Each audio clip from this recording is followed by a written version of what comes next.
According to several reports, the upcoming iPhone 16 lineup, expected to launch in September, may not be significantly different from the iPhone 15 series. However, Apple is said to be working on something significant for 2025. The company is reportedly working on its first slim iPhone, expected to be the flagship of the iPhone 17 series, set to launch late next year. The iPhone 17 Slim is expected to sit above the iPhone 17 Pro Max in 2025's iPhone lineup with a starting price of approximately $1,299. The main selling point is said to be its all-new design, touting a super-thin aluminum titanium chassis and a relocated rear camera that could feature a variable aperture for the first time. It is expected to have a 6.6-inch display and Apple's custom 5G modem, and it may also feature up to 2 terabytes of storage. All 4 iPhones released in 2025 are expected to be updated with promotion display technology with a 120Hz maximum refresh rate for smoother scrolling and video content.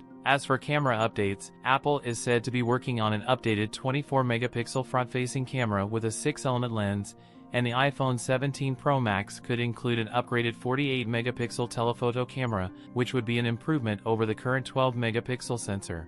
The higher-end iPhone 17 Pro models may get Wi-Fi 7 and 12GB RAM, with the less expensive models to get Wi-Fi 6E and 8GB RAM. Apple will sell the iPhone 17 Slim alongside a standard iPhone 17, an iPhone 17 Pro, and an iPhone 17 Pro Max. Apple is said to be eliminating the Plus phone from the 2025 lineup due to poor sales. That's it for today's video. If you enjoyed it, don't forget to like, comment, and subscribe for more content. Thanks for watching, and I'll see you in the next one.